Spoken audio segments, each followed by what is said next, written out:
Rumah itu tampak sunyi saat matahari mulai naik perlahan.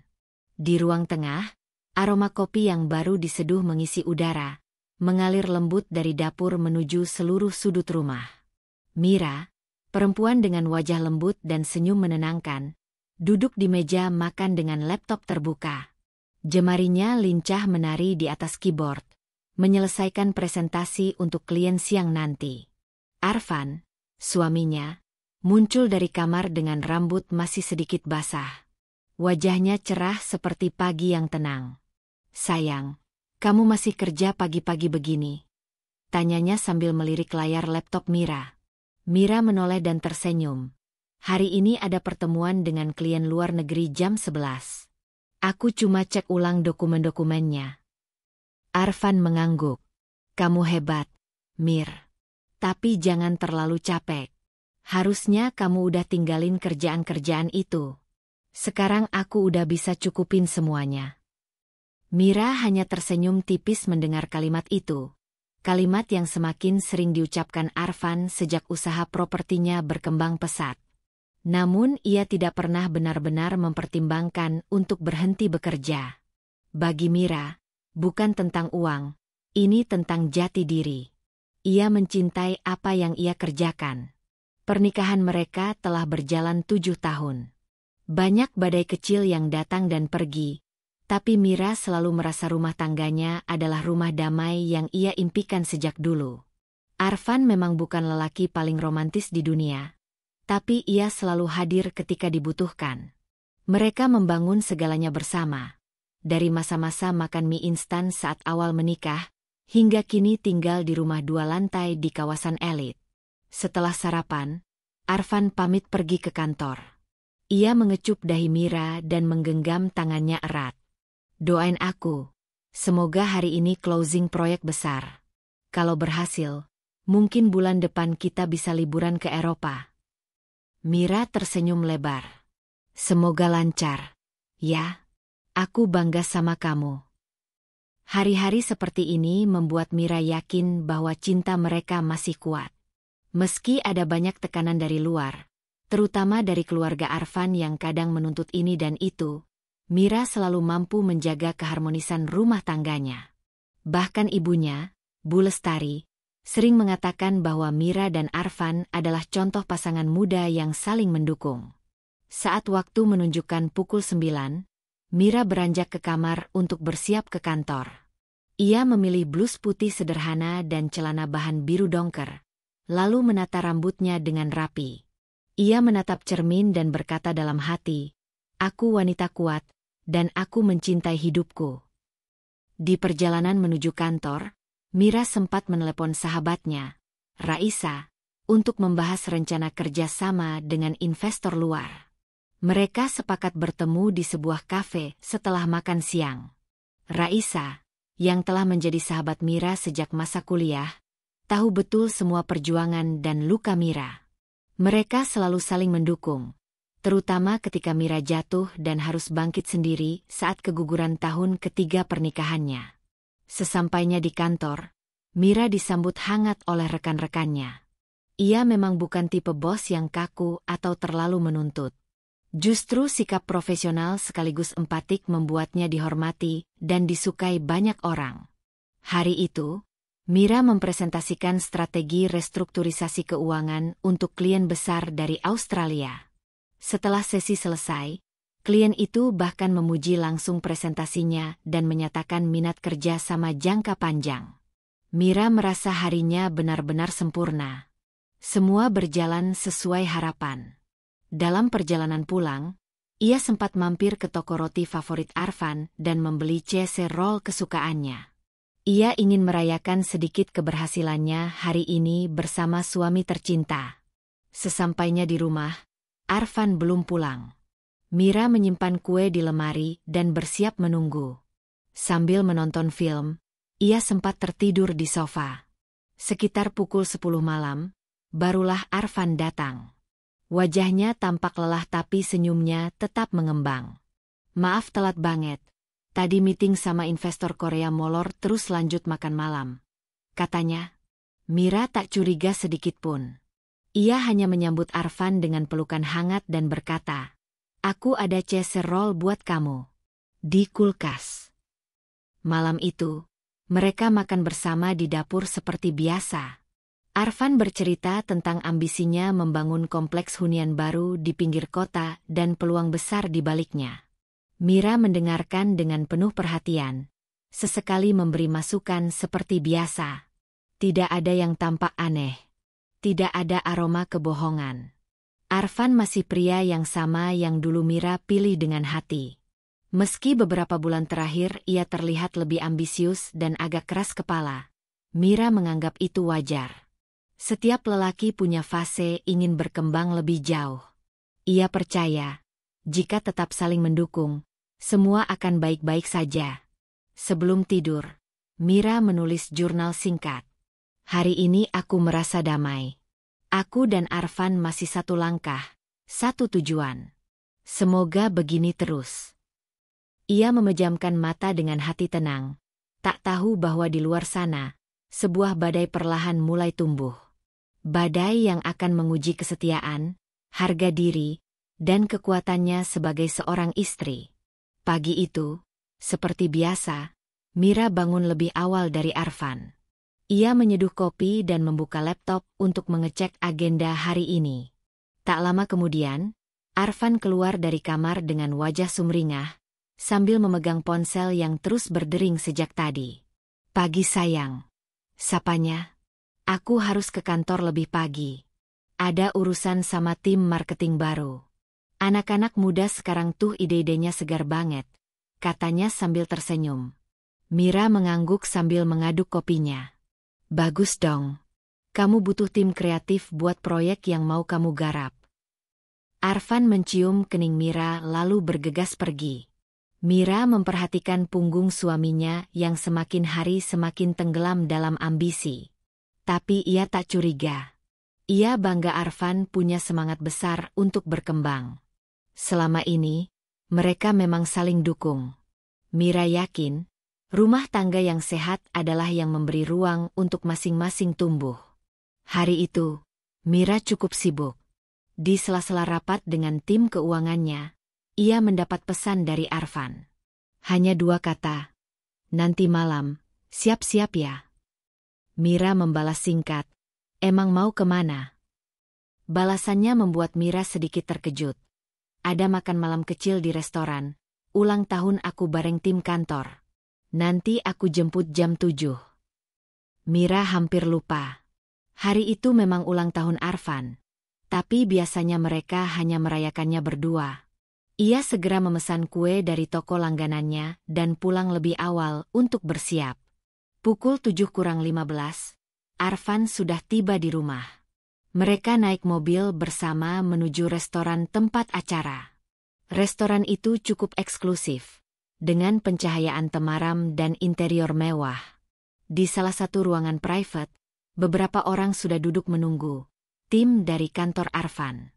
Mira menyapa mereka dengan sopan, mengenakan dress hitam sederhana tapi elegan. Ia duduk di samping Arfan, memerhatikan obrolan antar rekan kerja suaminya yang mayoritas lebih muda. Dan di ujung meja, duduklah seorang perempuan muda dengan rambut panjang bergelombang dan gaun krem selutut. Matanya besar dan senyumnya manis. Ia terlihat sangat nyaman di antara rekan-rekan lainnya.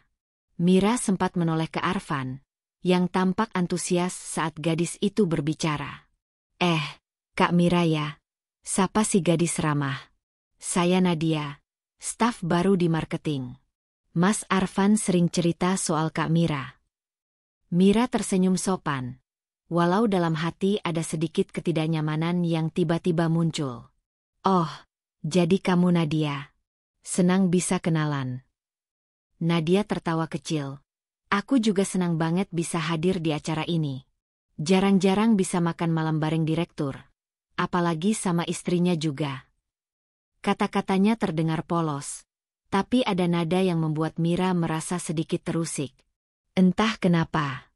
Sepanjang makan malam, Nadia terlihat terlalu sering tertawa untuk semua candaan Arfan, terlalu cepat menimpali setiap ide, dan terlalu fasih menyebut nama suaminya, seolah sudah lama kenal. Mira memperhatikan dengan tenang. Ia bukan tipe wanita cemburuan. Tapi ia tahu, ada batas antara profesional dan terlalu akrab. Dan batas itu terasa samar malam ini. Malam itu, di dalam mobil, Mira diam sepanjang jalan. "Kamu suka acara tadi?" tanya Arfan, mencoba mencairkan suasana. Mira menjawab pendek, "Biasa aja." Arfan tertawa kecil.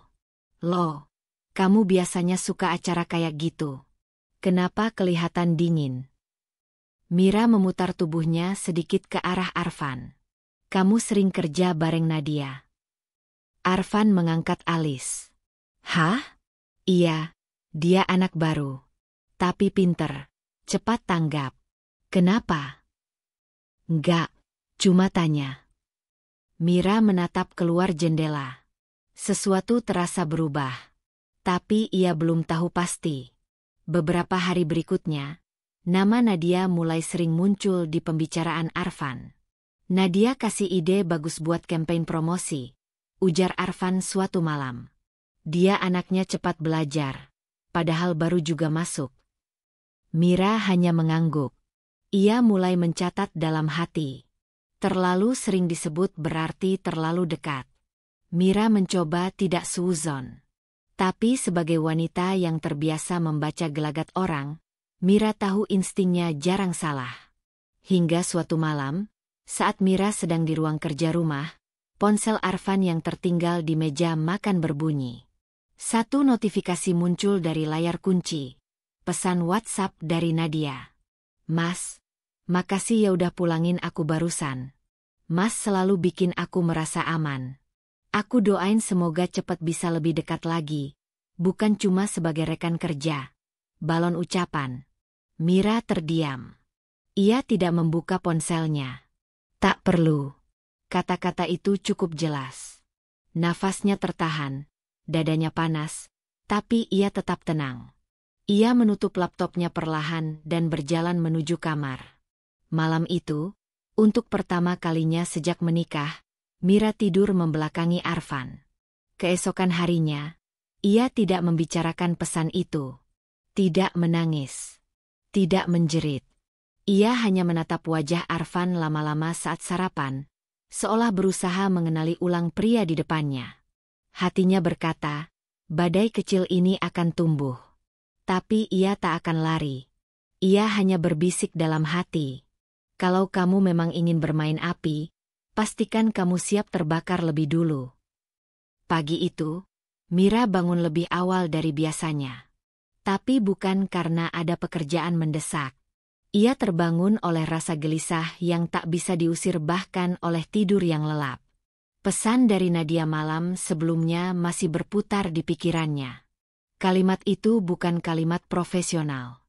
Itu ungkapan perasaan yang penuh keberanian dan, sekaligus, penghinaan terhadap statusnya sebagai istri. Namun Mira tetap diam. Ia tahu, emosi yang meledak terlalu cepat hanya akan membuatnya terlihat lemah. Dan Mira bukan tipe wanita yang menyelesaikan luka dengan tangisan. Ia lebih suka mengamati, merangkai strategi, dan membalas dengan elegan. Arfan keluar kamar dengan wajah biasa.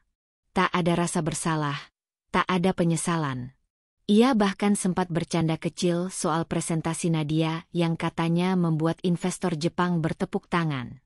Mira hanya tersenyum tipis, lalu beranjak menyeduh kopi. Dalam diamnya, Mira mulai mengumpulkan kepingan-kepingan perubahan yang selama ini ia abaikan. Arfan yang mulai sering keluar kota tanpa penjelasan rinci, pulang lebih malam dengan alasan meeting dadakan, dan kini mengantar pulang seorang perempuan muda yang membuatnya merasa aman. Mira mencatat semuanya di kepala, satu persatu. Hari-hari berikutnya, sikap Arfan semakin berubah. Ia jadi mudah marah jika ditanya, lebih sibuk dengan ponselnya bahkan saat makan bersama, dan mulai tidak tertarik dengan kehidupan rumah tangga. Ia tidak lagi bertanya tentang pekerjaan Mira, tak lagi menyentuh kopi buatan istrinya, dan lebih sering mengunci ponsel dengan alasan data kantor. Suatu malam, Mira melihat Arfan berdiri di balkon sambil tertawa kecil, berbicara di telepon. Saat Mira muncul di balik pintu, Arfan buru-buru mematikan panggilan itu. Ekspresinya gugup, tapi ia mencoba terlihat santai. "Halo, kamu belum tidur?" tanyanya. Mira menatapnya dalam diam selama beberapa detik, lalu menjawab, "Belum." Ia tak tanya siapa yang ditelepon. Ia hanya memperhatikan wajah Arfan, menyimpan reaksi, menahan gemuruh dalam dada. Arfan masuk kamar lebih dulu. Mira tetap berdiri di balkon, memandangi langit yang kelabu. Hatinya sakit, tapi tidak patah. Ia tahu, badai itu memang telah tiba. Raisa, sahabat Mira, akhirnya diajak bertemu di sebuah lounge yang tenang di pusat kota. Mira jarang bercerita tentang rumah tangganya, tapi hari itu, ia merasa butuh suara lain. Setelah mendengar semuanya, Raisa menarik napas panjang. "Mir, aku udah lama curiga sama Arfan," katanya pelan. "Tapi aku nggak mau bilang sebelum kamu sadar sendiri." Mira menatap Raisa dalam. "Kamu tahu lebih dari yang kamu ucapkan, ya?" Raisa mengangguk pelan. "Aku pernah lihat mereka jalan bareng di mall, Mir. Arfan dan Nadia. Bukan kayak atasan dan bawahan. Mereka terlalu akrab. Tapi waktu itu aku nggak punya bukti kuat. Aku pikir mungkin aku salah lihat." Mira menghela napas. "Aku udah baca pesannya. Nadia ngucap makasih karena Arfan nganterin pulang, dan bilang dia merasa aman." Raisa mengepalkan tangannya. Berani banget perempuan itu. Dan Arfan, dia gila kalau sampai serius sama Nadia. Mira hanya tersenyum pahit. "Dia bukan gila, Ra. Dia cuma sedang lupa. Siapa yang dulu berdiri di sebelahnya waktu semua orang nggak percaya dia bisa sukses." Mereka berdua terdiam. Di antara lampu lounge yang temaram dan alunan musik lembut, Mira merasa seperti berdiri di ujung sebuah jurang.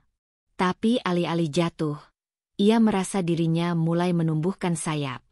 Beberapa hari kemudian, Mira memutuskan untuk menguji Arfan. Suatu malam, ia menyiapkan makan malam lengkap, mengenakan gaun sederhana berwarna biru langit, dan menata meja makan dengan lilin kecil seperti masa-masa awal pernikahan mereka. Saat Arfan pulang, ia tampak kaget. "Ada apa ini?" tanyanya. "Enggak apa-apa. Aku cuma kangen suasana romantis kayak dulu," jawab Mira sambil tersenyum. Mereka duduk berdua, makan bersama. Tapi Mira bisa melihat dengan jelas. Arfan lebih banyak menatap ponselnya, hanya menjawab sepatah dua patah kata, dan tampak tergesa-gesa. Bahkan setelah selesai makan, ia langsung bangkit. "Aku harus balas email. Sayang, ada urusan penting banget. Maaf ya." Mira menatapnya dalam diam. "Urusan kantor? Atau Nadia?" Langkah Arfan terhenti. Ia menoleh, menatap Mira dengan tatapan kaget campur kesal. "Apa maksud kamu?" Mira berdiri perlahan. "Kamu nggak perlu pura-pura, Fen. Aku tahu semuanya." Arfan tertawa sinis. "Tahu apa? Jangan nuduh yang enggak-enggak ya, Mir." "Kamu pikir aku bodoh?" Suara Mira mulai meninggi, namun tetap tenang. "Aku tahu kamu dekat dengan Nadia. Aku tahu kalian sering pulang bareng. Dan aku tahu kamu berusaha menyembunyikannya dariku." Arfan mendengus. "Kamu terlalu banyak mikir. Aku cuma kerja. Jangan ganggu aku dengan drama kamu." "Ini bukan drama. Ini pengkhianatan," tegas Mira. Arfan mendekat. "Kalau kamu nggak bisa ngerti posisi aku sekarang, lebih baik kamu pikir ulang status kita." Mira menatapnya lekat-lekat. "Justru kamu yang harus mikir. Karena aku bukan wanita yang bisa diduakan. Kalau kamu pikir aku akan diam, kamu salah besar." Tanpa menunggu reaksi Arfan, Mira melangkah pergi. Malam itu, hatinya sudah tidak ragu lagi. Cinta yang dulu tumbuh dalam pengorbanan, kini mulai layu di bawah bayang-bayang kebohongan. Beberapa hari berikutnya, Arfan semakin menjauh. Ia jarang di rumah, bahkan tak memberi kabar. Mira tidak mencarinya. Sebaliknya, ia mulai bergerak diam-diam, mengecek kembali seluruh dokumen bisnis yang selama ini dikelola bersama, menghubungi notaris untuk meninjau ulang kepemilikan aset, dan mengamankan semua hak yang secara hukum masih atas namanya. Ia juga mulai kembali aktif di komunitas bisnis, memperbarui koneksi, dan membuka kembali kantor lamanya yang sempat vakum. Mira tahu, badai belum benar-benar datang. Tapi ia sudah menyiapkan pelindungnya. Dan di satu malam yang tenang, saat hujan rintik membasahi kaca jendela kamar, Mira menulis satu kalimat di buku jurnalnya. Jika dia ingin kehilangan wanita yang mendampinginya dari nol, maka aku akan membuatnya merindukan segalanya yang pernah ia miliki. Langit malam terlihat muram ketika Mira menatap bayangan dirinya di cermin besar kamar. Rambutnya terurai rapi, namun sorot matanya tak setenang biasanya. Sudah hampir 2 minggu sejak makan malam romantis, yang hanya menyisakan kepahitan itu. Dan selama itu pula Arfan nyaris seperti bayangan, hadir tapi tak benar-benar ada. Mira tahu, puncak dari badai ini pasti akan tiba. Ia hanya belum tahu kapan. Dan malam itu, badai itu datang. Arfan pulang lebih cepat dari biasanya, tanpa banyak bicara. Ia mengganti baju, lalu duduk di kursi ruang tamu. Mira yang sedang membaca buku, menoleh perlahan. Ada tatapan serius di wajah suaminya. Bukan marah, tapi lebih seperti ketegangan yang disimpan terlalu lama. Aku mau bicara, kata Arfan. Mira menutup bukunya, meletakkannya di atas meja. Silakan. Arfan menatap Mira dalam.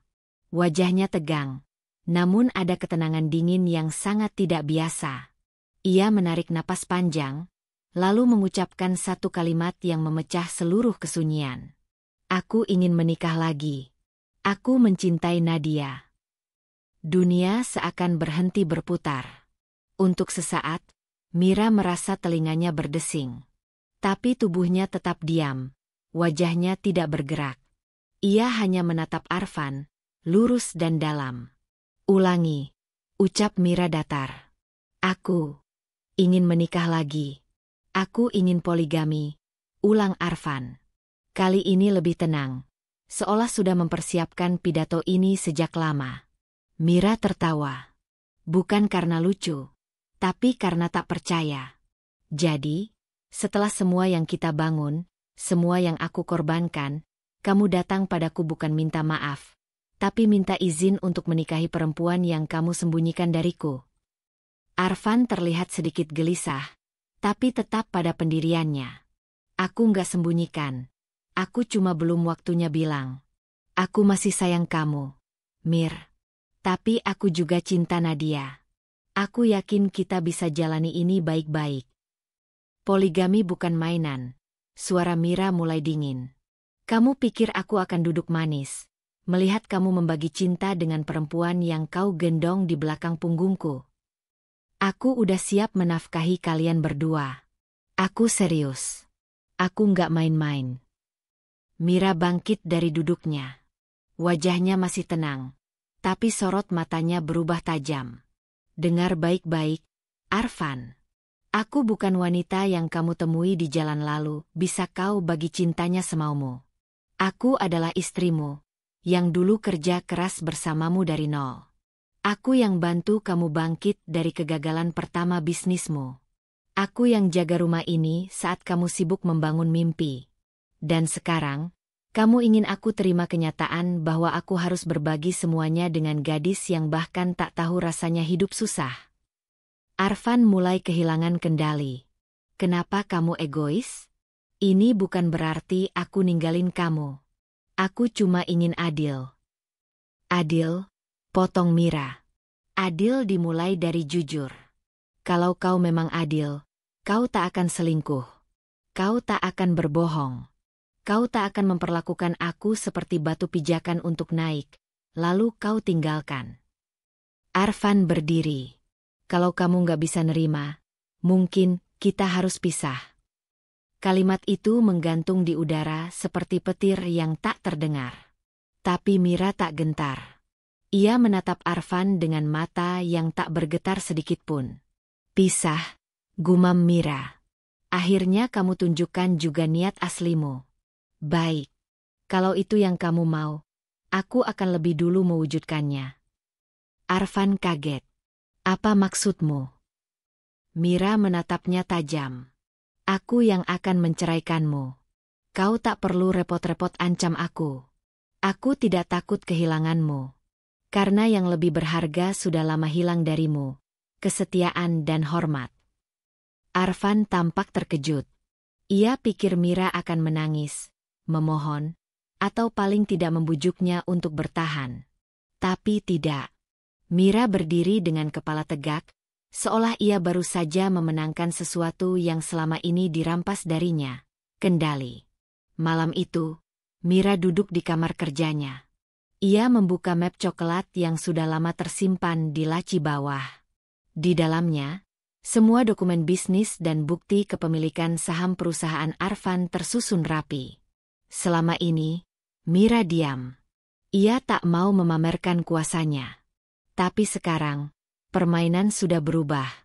Ia mengetik email kepada pengacaranya, meminta persiapan gugatan cerai dan revisi perjanjian pemisahan harta.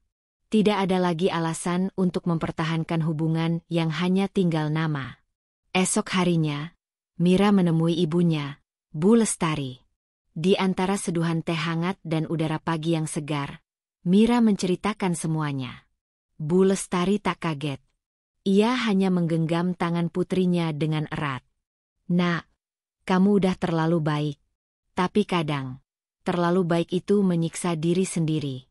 Kalau ini jalanmu, ibu dukung. Kamu bukan wanita biasa. Jangan biarkan pria buta nilai wanita sehebat kamu. Mira meneteskan air mata, tapi bukan karena sedih. Melainkan karena merasa dicintai, didukung, dikuatkan. Dan itu cukup untuk membuatnya berdiri kembali dengan lebih kokoh. Hari demi hari berlalu. Arfan mulai terlihat resah. Mira tak lagi memasak untuknya, tak lagi bicara, bahkan tak menatapnya saat berselisih jalan di rumah. Dan yang paling membuat Arfan panik, Mira mulai absen dari rumah. Ia lebih sering di luar, rapat, bertemu orang, membangun jaringan bisnisnya kembali. Hingga suatu sore, saat Arfan pulang ke rumah dan menemukan satu map besar di atas meja makan. Di atasnya tertulis jelas, gugatan cerai Mira Hanindya. Arfan berdiri membatu. Dan di dalamnya, bukan hanya dokumen cerai, tapi juga surat pernyataan pengalihan aset, pencabutan kepemilikan modal perusahaan, dan pembekuan beberapa rekening usaha yang ternyata selama ini berada di bawah nama Mira. Wajah Arfan memucat. Tangannya bergetar. Ia merasa seperti baru saja ditampar realita. Mira sudah satu langkah di depan. Ia bukan hanya meninggalkan Arfan, tapi juga menarik semua yang pernah ia tanam dalam kehidupan lelaki itu. Malam itu, Mira kembali ke rumah hanya untuk mengambil koper. Arfan berdiri di depan pintu kamar. Wajahnya kacau. Mira, kamu serius? Kamu beneran ninggalin aku? Mira berdiri tegak, menatapnya tenang. Bukan aku yang ninggalin. Kamu yang melepaskan. Dan sekarang, kamu akan belajar bagaimana rasanya hidup tanpa wanita yang selama ini menopangmu. Tanpa sepatah kata lagi, Mira melangkah pergi. Dan untuk pertama kalinya sejak mengenalnya, Arfan tidak tahu bagaimana cara mengejarnya. Karena Mira bukan wanita yang akan kembali, setelah harga dirinya diinjak dan kesetiaannya dikhianati.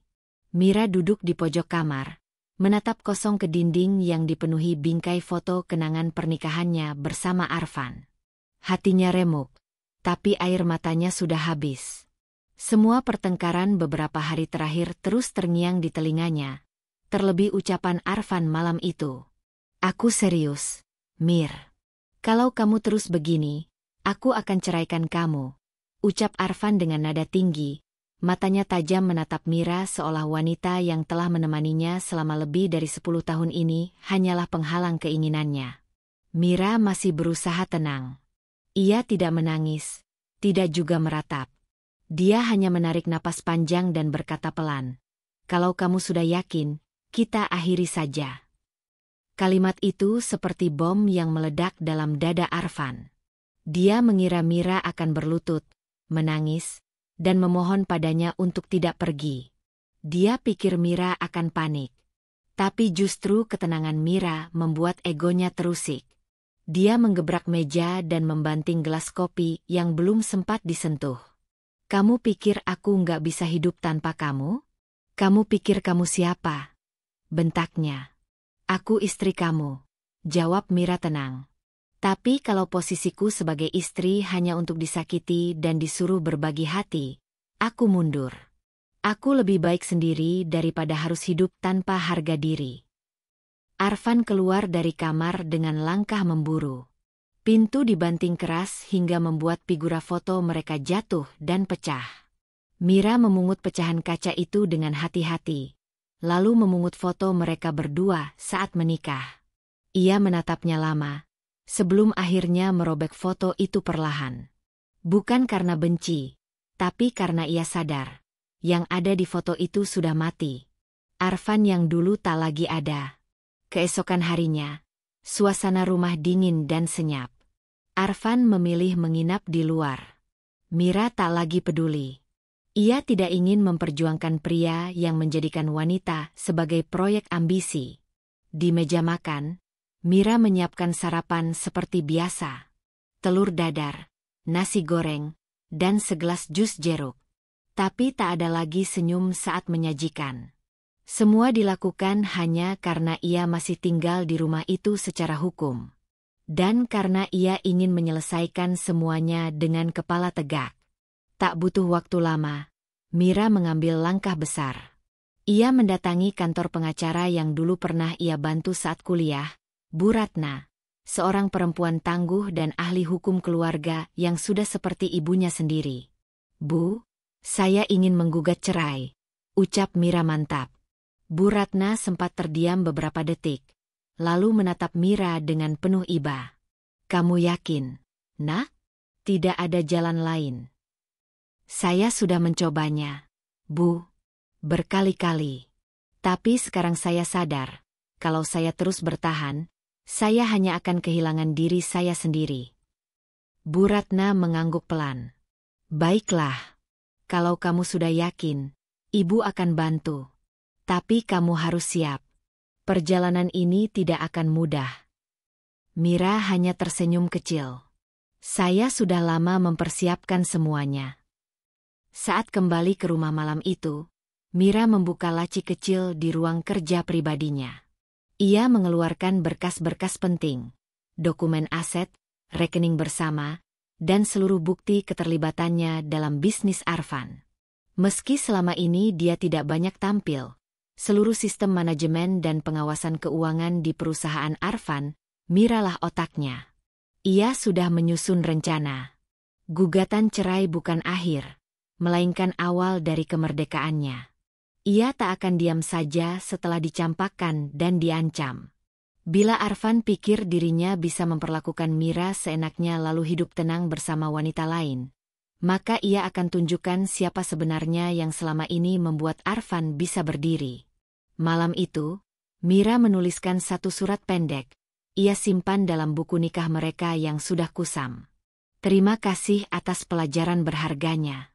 Aku pergi bukan karena kalah, tapi karena sadar aku terlalu berharga untuk ditukar dengan luka." Keesokan harinya, Mira kembali berdiri di depan cermin dengan gaun putih sederhana. Ia bukan lagi istri yang menanti suami pulang larut malam.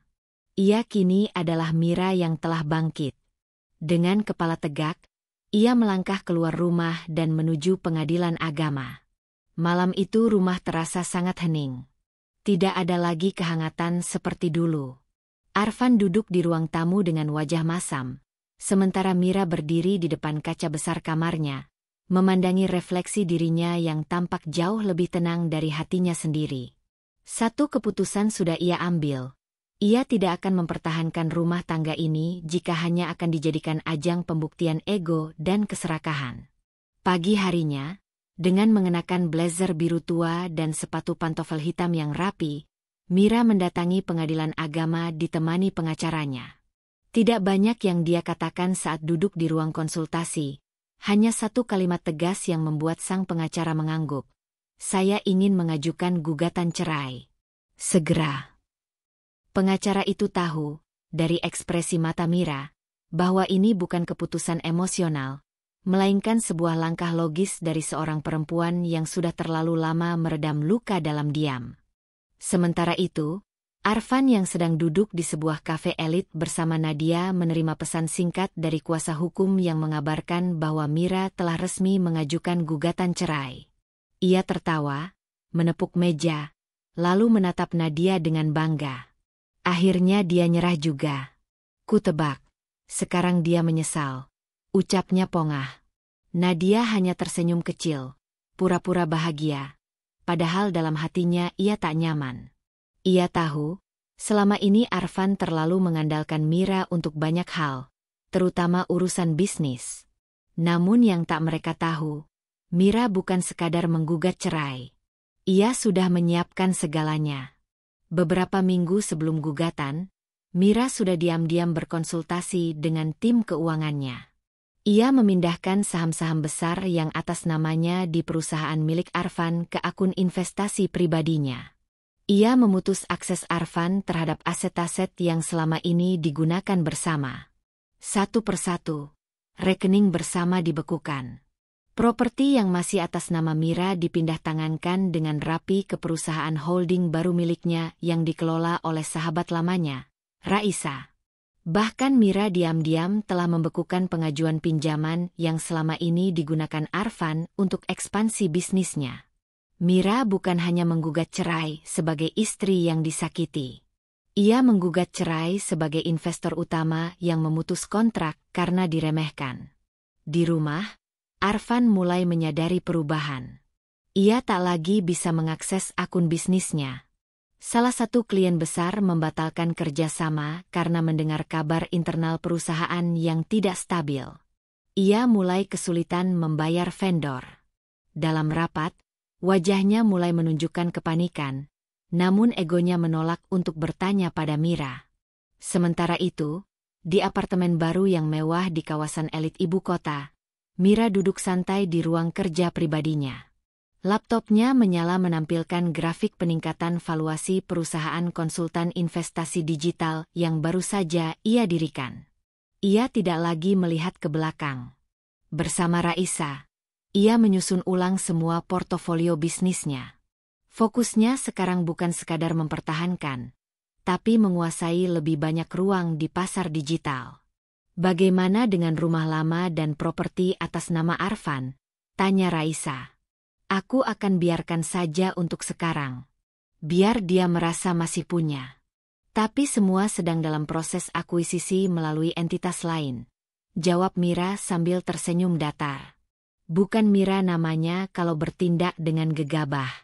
Ia ingin proses ini menjadi pelajaran bagi siapapun yang mengira wanita tak berdaya hanya karena mereka diam. Arfan boleh tertawa sekarang, tapi waktu akan menunjukkan siapa sebenarnya yang kehilangan. Tepat seminggu sebelum sidang pertama, Mira menerima panggilan dari salah satu staf bank yang memberitahukan bahwa rekening usaha atas nama perusahaan Arfan telah ditolak untuk penarikan dana karena tak memiliki cukup saldo. Mira hanya menjawab tenang, sudah sesuai jalur. Dan malam itu, ketika Arfan mencoba menghubungi Mira, untuk pertama kalinya dengan suara yang tidak lagi meledak-ledak, Mira hanya membaca pesannya dan mematikan ponsel. Di depan meja rias, ia kembali menatap dirinya di cermin. Kali ini bukan dengan luka atau rasa kecewa, melainkan dengan kekuatan yang belum pernah ia rasakan sebelumnya. Aku sudah cukup lama jadi istri. Sekarang waktunya aku jadi diriku sendiri. Setelah surat perceraian resmi dikabulkan oleh pengadilan, Mira keluar dari ruang sidang dengan langkah mantap dan napas lega. Bukan karena hatinya tidak hancur. Bukan karena ia tak menangis malam-malam sebelumnya.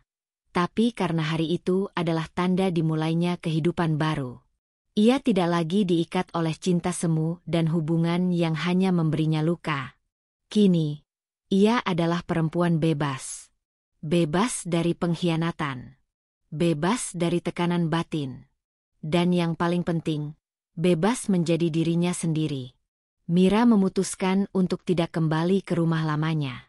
Ia menyewa sebuah apartemen mewah di pusat kota, tempat di mana lampu-lampu malam tak pernah padam, dan kehidupan terasa penuh semangat. Aku akan hidup di tempat yang mengingatkanku bahwa aku tetap bersinar, bahkan setelah ditinggalkan. Ucapnya dalam hati saat pertama kali membuka pintu apartemen barunya yang menghadap langsung ke cakrawala kota.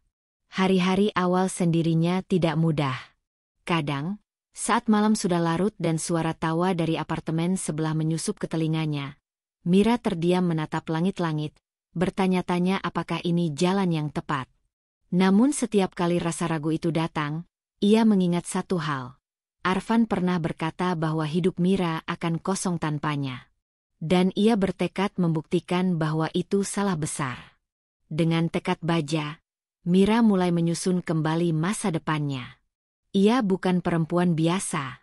Selama bertahun-tahun menjadi istri Arfan, Mira diam-diam belajar banyak tentang dunia investasi dan manajemen bisnis. Ia membaca laporan keuangan Arfan di balik meja makan, mencatat pergerakan pasar saham saat menunggu suaminya pulang, dan membangun relasi diam-diam lewat forum-forum daring. Kini, semua ilmu dan pengalaman itu dikumpulkan menjadi satu. Mira mendirikan sebuah perusahaan konsultan investasi digital bernama Aurora Financia. Nama yang dipilihnya dengan sengaja, Aurora, sebagai lambang cahaya setelah kegelapan. Tak sendiri, Mira dibantu oleh sahabat karibnya, Raisa, yang sudah seperti saudara sendiri sejak kuliah. Raisa adalah perempuan energik, tajam, dan punya banyak relasi di kalangan pebisnis muda. Bersama, mereka membentuk tim kecil yang solid. Selain itu, ibunya yang dulu sempat sakit kini ikut tinggal bersamanya di apartemen baru itu. Kondisinya membaik, dan kehadirannya memberi ketenangan bagi Mira. Dukungan ibunya begitu tulus. Satu-satunya cinta tanpa syarat yang selalu ada. Aurora Financia berkembang dengan cepat. Banyak klien muda yang tertarik dengan pendekatan Mira yang lembut namun tegas. Ia bukan hanya mengajarkan investasi, tapi juga mendampingi kliennya menemukan arah keuangan yang sehat. Dalam waktu 6 bulan, perusahaan Mira mulai mendapat perhatian media. Ia diundang dalam podcast, seminar daring, bahkan menjadi pembicara di acara perempuan pebisnis nasional. Yang paling membanggakan, ia berhasil membuat platform digital yang mempermudah perempuan untuk memahami keuangan pribadi. Kita harus mandiri, bukan hanya secara emosi, tapi juga secara finansial, ujar Mira dalam peluncuran platform tersebut yang disiarkan langsung dan viral di media sosial. Kalimat itu seperti pukulan halus bagi banyak perempuan yang pernah mengalami luka serupa, sekaligus menjadi tamparan keras bagi pria seperti Arfan. Sementara itu, kabar tentang Mira yang bangkit dan sukses mulai beredar ke telinga mantan suaminya. Arfan yang dulu merasa menang, kini mulai merasa terusik. Ia mendengar nama Mira disebut dalam artikel bisnis, mendengar suara Mira saat mobilnya menyalakan radio, dan melihat wajah Mira di feed media sosial karena temannya membagikan ulang konten seminar. Awalnya Arfan mengabaikan. Namun semakin hari, rasa kesal berubah menjadi penasaran, lalu rasa bersalah yang tidak bisa ia hindari. Tapi saat ia ingin mendekat, Mira sudah terbang terlalu tinggi untuk menoleh ke belakang. Suatu malam, di balkon apartemen, Mira duduk bersama ibunya sambil menyeruput teh hangat. Kota di depan mereka bersinar seperti bintang. "Bu, dulu aku kira aku akan hancur tanpa Arfan. Tapi ternyata, aku lebih utuh setelah kehilangannya," ucap Mira dengan mata berkaca-kaca. Ibunya tersenyum dan menggenggam tangan Mira. "Kamu memang terlahir untuk kuat, Nak. bukan untuk jadi bayang-bayang siapapun. Mira menatap langit. Ia tahu jalan ke depan masih panjang, mungkin akan ada badai lain. Tapi satu hal yang pasti, kini ia tidak takut lagi. Ia bukan Mira yang dulu. Kini, ia adalah Mira yang lahir kembali dari reruntuhan pernikahan, menjadi perempuan mandiri yang tak lagi bisa diremehkan siapapun. Ia sudah membuka lembaran baru, dan lembaran itu ditulis dengan tinta keberanian dan kertas kepercayaan diri. Dan lembaran itu baru saja dimulai. Langit terlihat mendung, seolah ikut mencerminkan suasana hati Arfan yang mulai terhimpit. Sudah hampir 2 bulan sejak perceraian dengan Mira, dan perlahan tapi pasti, tanda-tanda kehancuran mulai merayap ke dalam bisnis yang selama ini dia banggakan. Salah satu cabang restorannya tiba-tiba tutup karena tidak bisa membayar sewa. Supplier menagih pembayaran yang tertunggak berbulan-bulan. Bahkan salah satu klien besar menarik diri tanpa alasan yang jelas. Arfan mulai gelisah, tapi ia terlalu gengsi untuk mengakuinya. Nadia, yang dulu selalu tampil cantik dan glamor dengan tas-tas mahal pemberian Arfan, kini mulai cemberut setiap hari. Kehidupan mewah yang dulu dibanggakannya perlahan menghilang. Ia harus berhemat, bahkan mulai masak sendiri karena pembantu rumah tangga tidak lagi digaji. Nadia tidak tahu bahwa sumber utama kekayaan Arfan selama ini berasal dari Mira. Arfan, terlalu sombong untuk mengaku, selalu mengatakan bahwa bisnisnya berjalan berkat kehebatannya. Namun faktanya, semua yang Arfan miliki, modal awal, nama perusahaan, jaringan bisnis, hingga koneksi ke investor, berasal dari Mira. Kini, ketika Mira menarik seluruh saham dan dana investasinya secara diam-diam melalui tim hukum dan perantara keuangan, bisnis Arfan kehilangan pondasinya. Kenapa supplier nggak mau kirim bahan baku? Bentak Arfan kepada manajer restorannya di telepon. Mereka minta pembayaran penuh, Pak. Dan katanya mereka sudah dapat surat dari pengacara Bu Mira, menyatakan dia bukan lagi bagian dari perusahaan ini, jawab sang manajer ketakutan. Arfan menghempaskan ponselnya ke sofa. Jantungnya berdebar kencang. Dia mulai merasa panik. Tapi egonya masih menahannya untuk meminta bantuan. Bahkan ketika konsultan keuangannya menyarankan untuk menjual beberapa aset dan mengurangi pengeluaran, Arfan masih menyuruh mereka optimis. Sementara itu, Mira hanya tersenyum kecil saat mendapat laporan dari pengacaranya bahwa hampir seluruh aset yang dulu atas namanya kini telah berhasil diamankan dan dipindahkan. Termasuk saham mayoritas di perusahaan Arfan, yang sebelumnya hanya dipinjamkan secara lisan. Mira sudah tahu tabiat suaminya sejak lama, gemar memanipulasi dan menyembunyikan fakta. Mira tak membalas dendam dengan teriakan atau kekerasan. Ia cukup diam, memantau, dan menarik satu persatu pondasi yang dulu ia pasangkan untuk Arfan. Dan itu jauh lebih menyakitkan. Hari-hari Arfan kini dilalui dengan kecemasan. Ia mulai dikejar-kejar utang. Beberapa karyawan memilih keluar karena gaji tidak dibayarkan. Di rumah, Nadia mulai berubah, dari manja menjadi pemarah. Nadia mengeluh karena harus berhenti membersih di salon langganannya.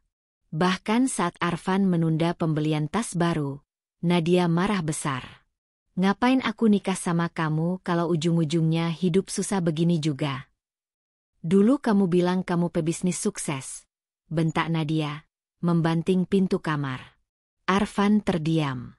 Untuk pertama kalinya, ia merasa benar-benar sendiri. Semua yang ia kejar, wanita lain, kebebasan, gengsi, ternyata hanya membawa kehancuran. Tapi Arfan terlalu terlambat untuk menyadarinya.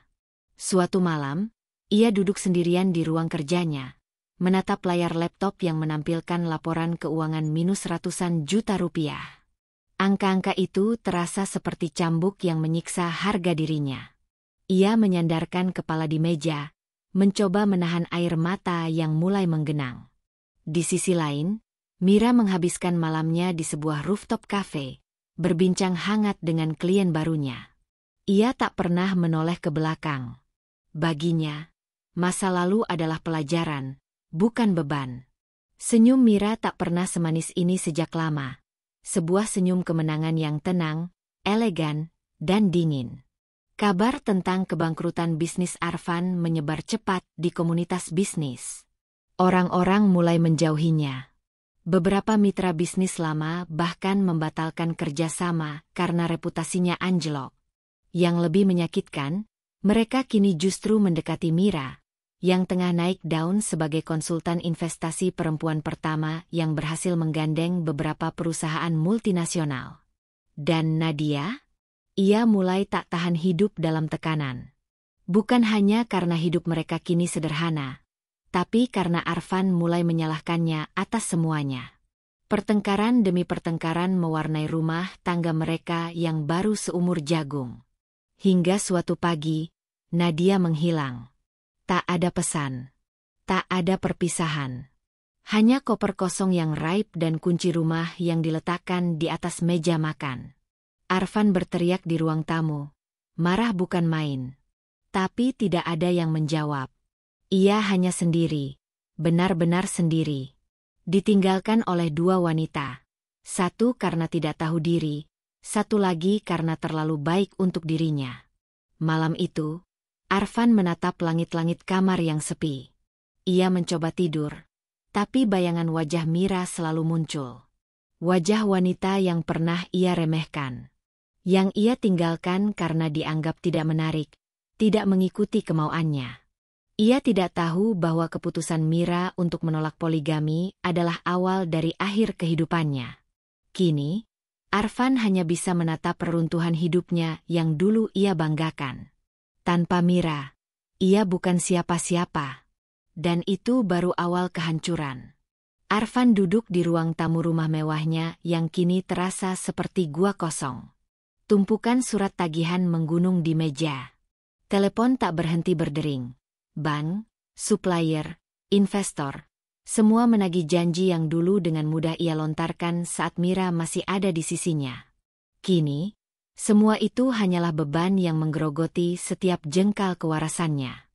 Nadia berjalan mondar-mandir di kamar sambil menelepon seseorang. Raut wajahnya menunjukkan kepanikan. Kita tidak bisa hidup seperti ini terus, Van. Aku nggak sanggup, katanya lantang. Arfan menoleh, matanya merah dan lelah. Sabar dulu, Nat. Aku masih cari cara. Kita bisa bangkit. Nadia mendengus. Bangkit dari mana? Semua aset sudah dibekukan. Restoran itu tutup. Galeri lukis yang kau banggakan itu sekarang malah disegel. Kamu pikir aku mau hidup dari utang terus? Arfan menatap wanita yang dulu ia lulukan sebagai pendamping barunya. Kini, wajah cantik Nadia hanya menyisakan tuntutan dan ketidaknyamanan. Tak ada sedikit pun kelembutan yang dulu membutakannya. Jadi kamu nyalahin aku sekarang, sergah Arfan. Kalau bukan salahmu, salah siapa? Kamu pikir aku bisa bertahan hidup dengan gengsi? Arfan? Aku butuh uang, bukan janji, bentak Nadia. Ia meraih koper dari bawah ranjang, mulai memasukkan pakaiannya dengan cepat. Arfan bangkit, mencoba menahan. Kamu nggak bisa pergi seenaknya. Kita udah jalan bareng sejauh ini. Nadia menepis tangannya kasar. Kamu yang ajak aku masuk ke kehidupan ini, tapi kamu juga yang bikin semuanya runtuh. Dan aku nggak sudi karam bareng kamu. Ia menarik koper, menyambar tas, dan dalam sekejap menghilang melewati pintu depan tanpa menoleh sedikit pun. Arfan terduduk. Nafasnya tersengal. Napas berat lelaki yang akhirnya ditinggalkan bukan hanya oleh wanita yang dipilihnya setelah menceraikan istri sahnya, tapi juga oleh harga dirinya sendiri. Selama ini, ia merasa jadi pria hebat. Padahal semua itu dibangun dari kerja keras Mira. Malam harinya, Arfan menerima surat panggilan dari pengadilan. Tuduhan pemalsuan laporan keuangan dan penipuan terhadap investor mulai diproses hukum. Salah satu mantan mitranya membuka boroknya di media sosial. Berita tentang kejatuhan bisnis Arfan mulai menghiasi portal-portal online. Tak ada yang datang menolong. Teman bisnis menjauh. Bahkan keluarganya sendiri enggan ikut terseret. Satu persatu, semua orang yang dulu menyanjungnya mulai membalikkan badan. Sementara itu, dari apartemen modern yang dipenuhi cahaya kehangatan, Mira duduk santai di kursi kerjanya. Ia menerima laporan dari pengacaranya. Semua sudah sesuai rencana, Bu Mira. Kita tak perlu campur tangan secara langsung. Biarkan proses hukum berjalan. Mira hanya tersenyum kecil. Saya tidak ingin dia masuk penjara. Saya hanya ingin dia tahu, saya tidak pernah selemah yang dia kira. Teleponnya berdering. Ibunya menanyakan kabar dan mengirim foto makanan hangat. Raisa mengirim voice note bernada semangat. Dan Mira tahu, ia sudah sangat jauh dari luka yang dulu ditorehkan Arfan. Arfan kini hidup dalam sepi. Ditelantarkan oleh wanita yang katanya cinta, ditelan oleh beban kesombongannya sendiri, dan dibungkam oleh kenyataan bahwa selama ini yang menopang seluruh hidupnya adalah perempuan yang dulu ia anggap hanya sebagai istri yang baik. Kini, pria itu hanya bisa memandang dinding kosong, berharap waktu bisa diputar, meski ia tahu, semua sudah terlambat. Gedung pertemuan megah di jantung ibu kota itu dipenuhi oleh para pebisnis, investor, dan tokoh penting dari berbagai sektor. Lampu kristal bergemerlapan di langit-langit ballroom yang luas, aroma kopi dan parfum mahal menguar di udara. Acara tahunan Forum Investasi Nusantara ini memang selalu menjadi sorotan. Arfan datang sebagai tamu undangan VIP. Meski bisnisnya sudah tumbang, ia masih punya nama tersisa di kalangan pebisnis lama. Nama yang sebentar lagi akan tenggelam bersama utangnya yang menumpuk. Arfan berdiri di sudut ruangan dengan jas abu-abu yang sudah mulai lusuh. Rambutnya tak serapi dulu. Pandangannya menyapu ruangan dengan kesan canggung. Sesekali ia tersenyum kepada rekan-rekan lama yang hanya membalasnya dengan anggukan simpati. Sejak Nadia pergi dan perusahaannya dinyatakan hampir bangkrut, hidup Arfan seperti roller coaster yang terus menukik turun. Sebuah pengumuman terdengar dari pengeras suara, membuat semua hadirin diam dan berbalik menghadap ke panggung. Pembawa acara mengumumkan pembicara utama sesi siang itu. Kita sambut Ibu Mira Aulia, pendiri dan CEO dari Aurora Capital, perusahaan konsultan investasi berbasis teknologi yang kini menjadi salah satu pionir di Asia Tenggara. Tepuk tangan riuh menyambut kemunculan Mira di atas panggung. Dengan balutan setelan formal berwarna putih dan biru gelap, ia tampak memukau, anggun, dan penuh wibawa. Rambutnya disanggul sederhana, riasannya tegas namun elegan.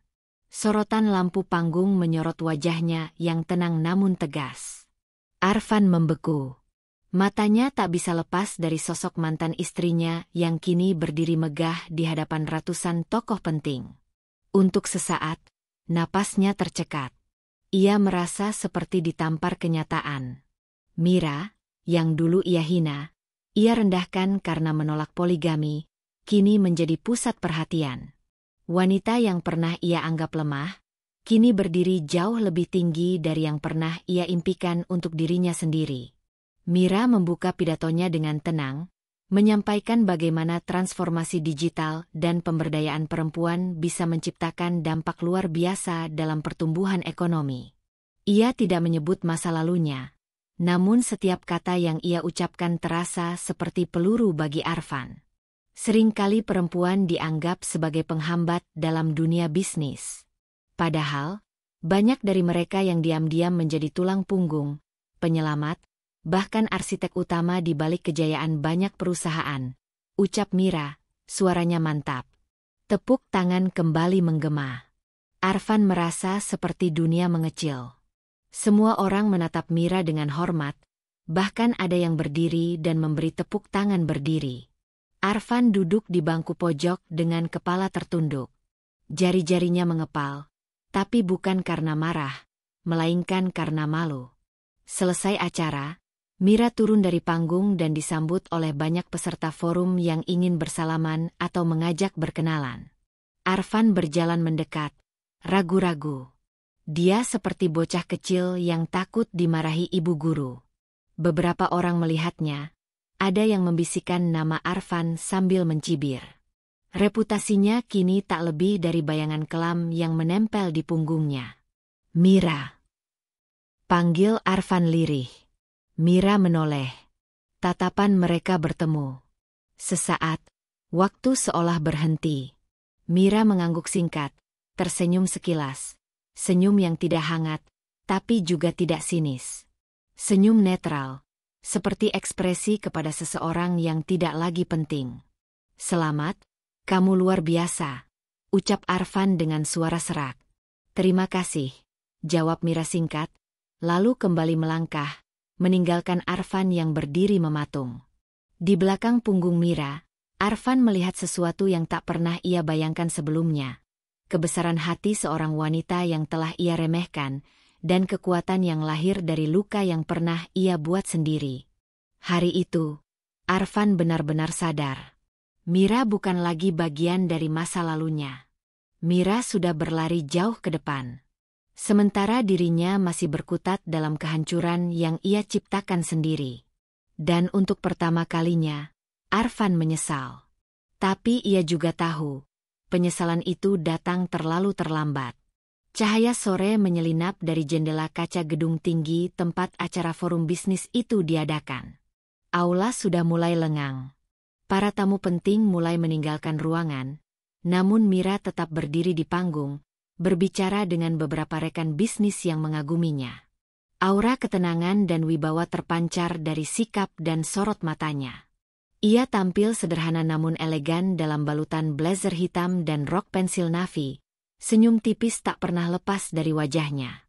Di sudut ruangan, seorang pria berdiri ragu. Jasnya terlihat lusuh meski mahal, matanya kosong, dan kerutan di wajahnya menambah jelas bahwa hidup tidak sedang berpihak padanya. Arfan. Dia menunggu momen yang tepat, namun sebenarnya tidak pernah ada waktu yang sempurna untuk menebus kesalahan masa lalu. Ia melangkah perlahan, tubuhnya nyaris bergetar. Setiap langkah menuju Mira adalah langkah yang penuh beban penyesalan, rasa malu, dan luka yang ia ciptakan sendiri. Mira yang tengah berbincang, menyadari kehadiran Arfan lewat pantulan di kaca. Ia menoleh perlahan, pandangannya tak menunjukkan kejutan, seolah ia sudah menduga pria itu akan datang padanya cepat atau lambat. "Boleh bicara sebentar?" tanya Arfan dengan suara berat, hampir tidak terdengar. Mira menatapnya sejenak, lalu mengangguk kecil. Ia meminta izin kepada koleganya dan melangkah ke sudut ruangan bersama Arfan. Mereka berdiri berhadapan, dua sosok yang dulunya suami istri, kini bagai dua dunia yang bertabrakan dalam diam. "Aku," Arfan membuka suara, tapi lidahnya keluh. "Aku bodoh, Mira. Aku kehilangan segalanya.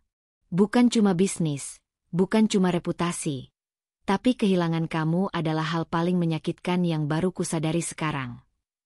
Mira hanya diam, menunggu ia menyelesaikan kalimatnya. Wajahnya tak menunjukkan amarah, tapi ketenangan yang dingin, nyaris menakutkan. "Aku menyesal. Sangat menyesal. Nadia meninggalkanku. Semua orang pergi. Bisnisku hancur. Aku ditinggalkan di saat aku butuh bantuan. Tapi kamu, bahkan setelah semua ini, masih mengirim pengacara untuk bantu selesaikan urusanku. Aku bahkan tak pantas menerima itu." "Tapi Mira," Arfan menunduk dalam, matanya mulai berkaca. "Boleh aku minta maaf? Aku ingin menebus semuanya. Aku ingin memperbaiki semuanya." Seng. Hanya suara detak jarum jam yang terdengar, berdetak perlahan di dinding aula. Mira mengambil napas panjang, lalu berkata dengan lembut namun tajam, "Arfan, kamu bukan hanya kehilangan aku. Kamu kehilangan dirimu sendiri lebih dulu. Kamu bukan pria yang pernah aku cintai. Kamu memilih jalanmu, dan sekarang kamu harus menjalani konsekuensinya." Arfan menatap Mira dengan mata memelas. Kamu masih marah? Mira menggeleng pelan. Tidak. Aku tidak marah. Aku sudah memaafkanmu sejak lama. Tapi memaafkan bukan berarti kembali. Ia menatap Arfan dalam-dalam, suaranya tetap tenang. Kamu terlalu murah untuk aku bayar dengan masa depanku. Arfan terdiam. Kalimat itu menghantam lebih keras dari semua kehancuran yang ia alami. Tapi ia tidak bisa menyalahkan siapapun. Ia hanya bisa menerima bahwa yang berdiri di hadapannya sekarang bukan lagi Mira yang dulu bisa ia kendalikan dengan ancaman dan ego. Ini Mira yang sudah bangkit, berdiri di puncak dengan pijakan kuat dan hati yang bebas dari luka. Terima kasih atas permintaan maafnya, Arfan, lanjut Mira. Aku harap kamu bisa belajar dari semua ini. Jangan ulangi kesalahan yang sama dengan perempuan lain. Karena tak semua orang akan sebaik aku. Ia lalu melangkah pergi, meninggalkan Arfan yang terdiam di tempat, dengan mata berkaca dan hati yang hancur oleh penyesalan. Ruangan itu perlahan kembali sunyi, hanya menyisakan bayangan wanita yang dulunya ia abaikan, tapi kini menjadi cahaya yang tak bisa ia gapai. 3 tahun berlalu sejak perceraian itu. Nama Mira kini menjadi legenda di kalangan pebisnis wanita Indonesia. Ia bukan hanya sekadar mantan istri yang bangkit, tapi simbol dari kekuatan perempuan yang tak lagi mau diam saat diinjak. Perusahaan konsultan investasi yang ia bangun dari nol, Aurora Capital, telah berekspansi ke berbagai kota besar. Mira dikenal bukan hanya karena kejeniusannya dalam analisis pasar dan strategi bisnis, tapi juga karena misinya, memberdayakan perempuan agar tak lagi menjadi korban dalam hubungan yang timpang. Ia bekerja sama dengan lembaga hukum, lembaga perlindungan perempuan, bahkan kementerian. Ia menciptakan sistem pelatihan, beasiswa, dan mentoring untuk perempuan yang pernah mengalami kekerasan dalam rumah tangga, perempuan yang diceraikan secara tidak adil, atau ibu rumah tangga yang ingin kembali berdaya. Namun ada satu proyek yang menjadi perhatian publik dan disorot media besar-besaran. Mira membeli sebuah gedung megah di kawasan elit, bekas kantor pusat dari bisnis lama Arfan yang dulu digadang-gadang akan menjadi kerajaan properti baru di Indonesia. Gedung itu kini berubah nama, dari Arfan Pro menjadi Rumah Mira. Tempat itu diresmikan sebagai pusat pelatihan perempuan mandiri. Di dalamnya ada ruang pelatihan bisnis, pusat layanan hukum, ruang daycare gratis untuk para ibu tunggal yang sedang menempuh pelatihan, bahkan ruang terapi trauma psikologis. Hari grand opening tiba. Para tokoh penting datang. Media nasional dan internasional meliput. Para alumni pelatihan Mira hadir dengan senyum haru. Semua orang tahu, gedung ini dulunya milik seseorang yang memperlakukan Mira dengan tidak adil. Kini, tempat itu justru menjadi simbol kemenangan Mira. Di tengah kerumunan, seseorang berdiri jauh di luar pagar. Arfan. Ia tampak kurus, berjenggot tak terawat, matanya sayu. Ia memakai jaket lusuh dan celana yang sudah memudar warnanya. Tak ada lagi sisa-sisa pria ambisius dengan jas mahal. Ia berdiri di trotoar seberang gedung, menatap spanduk besar bertuliskan, "Rumah Mira, kami bangkit bersama." Ia menunduk ketika mobil-mobil mewah berdatangan. Beberapa orang yang dulu menjadi anak buahnya kini adalah pengusaha sukses yang dilatih oleh Mira. Dunia berputar, dan Arfan bukan lagi siapa-siapa. Mira naik ke podium, mengenakan blazer putih bersih dengan gaya rambut elegan. Ia berdiri tegak, suara lembut namun penuh kekuatan. Dulu tempat ini adalah milik seseorang yang pernah menganggap saya lemah. Saya dicintai hanya ketika tunduk, dimuliakan hanya ketika patuh. Tapi hari ini, saya berdiri di tempat ini bukan untuk membalas dendam dengan kemarahan. Saya berdiri untuk menegaskan bahwa kita, para perempuan, punya harga diri. Kita bisa berdiri sendiri tanpa bergantung pada kasih yang tidak adil. Tepuk tangan menggema. Kita adalah kekuatan yang selama ini hanya dipadamkan oleh rasa takut dan tekanan sosial. Tapi mulai hari ini, di tempat ini, perempuan akan bangkit. Mereka akan diajari untuk memilih, untuk berkata tidak, untuk punya kendali atas hidup mereka sendiri. Mira berhenti sejenak, menatap keluar pagar. Dia tahu Arfan di sana. Tak perlu memanggilnya. Tak perlu menyebut namanya. Dia tahu, Arfan sudah kalah sejak lama, bahkan sebelum Mira menggugat cerai. Dan terakhir, Mira mengangkat suaranya. Jangan pernah rendahkan wanita yang pernah mengangkatmu. Karena saat dia pergi, kamu akan tahu bahwa dialah satu-satunya yang membuatmu berarti. Tangis haru dari para hadirin meledak.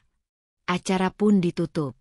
Mira turun dari podium dan disambut Raisa serta sang ibu, yang kini menjadi tim pengarah utama dalam proyek pemberdayaan ini. Mereka berpelukan, tertawa, dan berjalan menuju ruangan pelatihan. Di seberang jalan, Arfan masih diam. Air matanya mengalir, entah karena menyesal, malu, atau karena benar-benar hancur. Tapi Mira tidak menoleh. Tidak perlu. Karena balas dendam terbaik bukanlah dengan menghancurkan, tapi dengan menunjukkan bahwa kita bisa berdiri jauh lebih tinggi dari yang mereka kira.